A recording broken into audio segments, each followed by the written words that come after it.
$4,000 رقم تاعهم صو نان فدرسي $50 وكاني اب تيليجرام قلمله جروب متاو نعافوت نخغبرو بزح يربارو نيروم نيرتراويت نقدما بمبال عمصي مالتي بحقي وصو عمصي استمزغب سدتኛ ኮይኑ ኣብ ዘይምልከቱ ስራሕ ዝተዋፈረ ከምኡን ብዘይ ሕጋዊ ሰነድ ኣብ ኢትዮጵያ ዝነብር እንትኮይኑ ተቐጽኡ ካብ ሃገር ክወጽእ ዝግበረሉ ኣሰራርሓ ይዘለና ሲንግሉን ማዓልተ ተገይሩሉ ማለት ዓለም ለኸው ማዓልተ ሲንግልስ ደይ ነይሩ ትማሊ ስለዚ ሰላም ከመይ ትኾኑ ጋይስ ስካፊሊን ሎ ማዓንተ ካብ ዝተፈለየ ትሕሶት ተመይስናልና ንዓኹ መገድሽ ዝበልናዮ ዝተፈላለዩ ቪዲዮታትን ከምኡን ሓበሬታትን ክሪና ስለ ሳሞዳታም ሳይጽንሑ ሓደሽ ያርኪንኩም ሳብስክራይብ ከይትርስዑ ላይክ ምግባር ጀምሩ አዛ ቪዲዮ ሌትስ ጎ ቺፖ ካፊሪ بناي فتات علال اسكان جمرولكم نايرو ما عند مدبنا مصيحت كنيرك انت مصيحت زم بوليس انت بالا هو انا جبنات كده زغور غلط وصجي تسعنا تودع حاجه عند سبيت كنت شداني راسي زم بوليس انا لا يلوما هو جن عسرت هذا الشيء هو عسرت حمشه تسعنا يلا هو عسرت حمشه يلا وعده ابتهت متصخفال باغيت وصا داير من المتمنو فتمصح حتى باغيت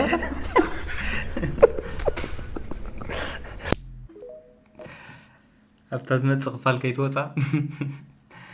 فتاتو كون اي وايلا تراي كون انقلت مويا يدلو بايدو يتستبيلكم ولسي زوم سب شانلات كمان فليت اموسي نفتات متصخلو مجمع دارغات زبزح كفالات ناي حكايه يزغون دحر درفتات حجي نفتات تعدمو غلغا نخلت نغير يا تعدمو حدا ناي غويلات تعدمو غويلا خاريهم يقوم حيال دمص يدلو بزح كرياتيفيتي لو سلازي نغويلا خدار فلكات تعدمو خلايكا حكيا خبي دمصو لك بقى مزون كوميديان تما عراري ابو عمت كندز حكايه يمصو قال لي كوميديان انت بيت مغبي مجمرا زخونه بيت مغبي كجمرو خلو تريم يخمش يصبقو يبزحو قالي واغا يغدلو قال شو كاستمر مسبزحون كاس اكل ولا واغا دوسخو تقول لا تمغبي دخيمو مليهم كمز كمان قالوا يحيلون قال اتابي نبلع تبايل نجح حد ريسكو سيلوا دام نشوم لا خمس مغبي دش يا تبال دش تسقبنا ده كلا لا تونكم ما تترغل عندنا سدرا من تسقبك ديشات بعد كده حب زحم لبس كم زي تقبل مشان زي بوفيه ما ديا هو سلو ويوم بيت مغب خمسة زهر سمس مزحم نقول له امتى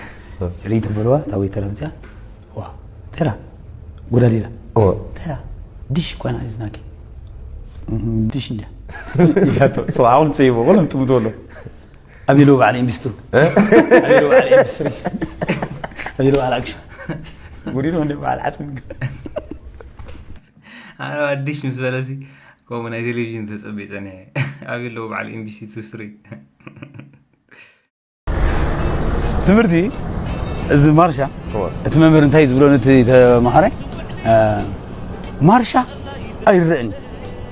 نازورك ساعات لابس طمت تتو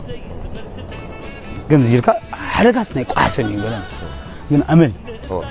حقيلو نزماره መጨረሻ አነ ይርመካለሁ አብ ፈተና መስመጸት ግን አይዛርቦ ኻኔም ከተርፍ ጥራይ ኻትኸ ገለመን ይለው መቼም ሳውጥ ይርዝወዲ بالحريت ኮይን ተመምሩ ፍትና ብዛቅልኝታለሁ ዲያሞን በገስ ከሪዶ ጅመራ ቢሉ ተቀዳማይ ማርሻ ደሃና ዝለይ ተበገሰት ታይል ከይትርኢ ተባይል ከዚህ አይልና ኸደ ካላይ ከእቱ ደዲ سينو هذا ما شاء الله هو عليكم اليوم ده داعي لكم تنسي اسمع شيخ يسحبك انا خا يا بتاعي يا اخبا قالك اسكي زي خم مزناقعكم كم حبريتها تمال 11 نوفمبر سينجلز داي نيرو معلت سينجلات نيرو ስለዚህ ሲንግሉን ማዓልተ ተገይሩሉ ሎ ማለት ዓለም ለኸው ማዓልተ ሲንግልስ ደይ ነይሩ ተማሊ ስለዚህ ተማል ሓሊፍ አክቹአሊ ግን ሎ ማዓንቲ እንቋዓቋዓኩም በሎ ማዓልቱን ተገይሩሉ ሎ ሲንግል ስለዚህ እንትፈልጦ ማዘማድኩም ወይ ቀረባ ቤተሰብኩም ደም ቀረባ ዙሪያኩም ዘሎ ሰባት እንቋዓቋዓኩም በሎ አክቹአሊ እዚ ካብ ቻይና ዝተበገሰ ማዓልት ሲንግላት ደይ ዝበሃል እዚ ኣብ ናይ ዊኪፒዲያ ጽሕፎም ዘሎ ከም ዝሪኡ ዘለኹም ዘ ሲንግልስ ደይ ኦር ዳብል 11 originally called bachelor's day This is China's unofficial holiday and shopping season that celebrates people who are not in a relationship ብላሎ ስለዚ ኣብ ሪሌሽንሺፕ ዘየለው ወይ ካ ሲንግል ለሆነ ሰባት ሾፕ ዝገብሩሉ እዋን ነይሩ ማለት እዩ ካብ ቻይናውያን ተጀመረ እዩ ስለዚ ኦፊሻል ኻኒ ሕጂ መዓልቲ ሲንግልስ ዴይ ተባሂላ ጽዋዕላ ዛ ኖቨምበር 11 ስለዚ እንቋዕቋዕኩም ተባሃሉ ናብ ካዳ ኣገዳሲ ሓበሬታት ምስ ንኸይድ መበል 73 ሚስ ዩኒቨርስ ትወዳደር ዘላ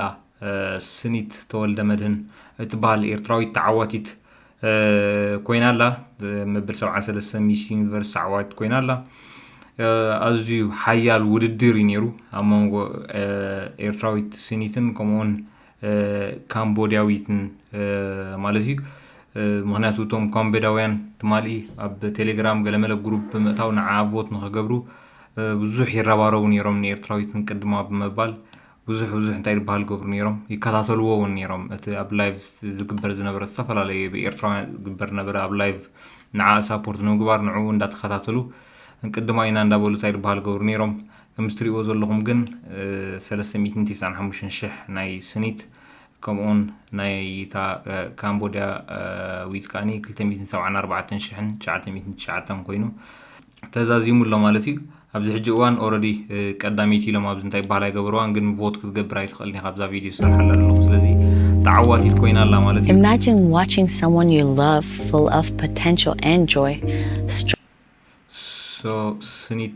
ተወልደ መድህን እያ ትበሃል ዘላ ብዛዕባ ሓፍታያ እውን ሞር እንታይ ይባሃል ትገብር ዘላ ወይ ናብዚ ውድድር ዝእተዋ ቀንዲ ምክንያት ሓያል ክገብራ ትኽኣለ ሓፍታ ኣላታ ብዛዕባ ናታ ፐርሰናል ሂወት ትገልጸሉ ዘላ ቪድዮ እዚ ብቮት ብድምፂ ምርጫ ተዓዊታ ዘላ ማለት እዩ ስለዚ ኮንግራቹሌሽን ስኒት ተወልደ መድህን ኳዓጎሰኪ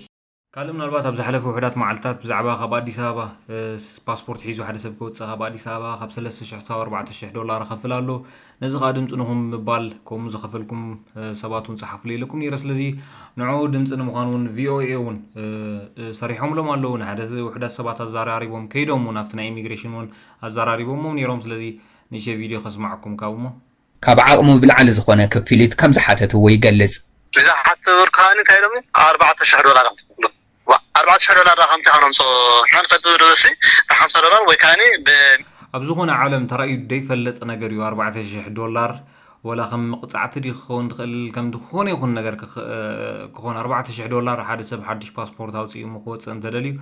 4,000 دولار زبال تسميعون يفلسني زي عمتي مالتين أبو حكي وصو عمتي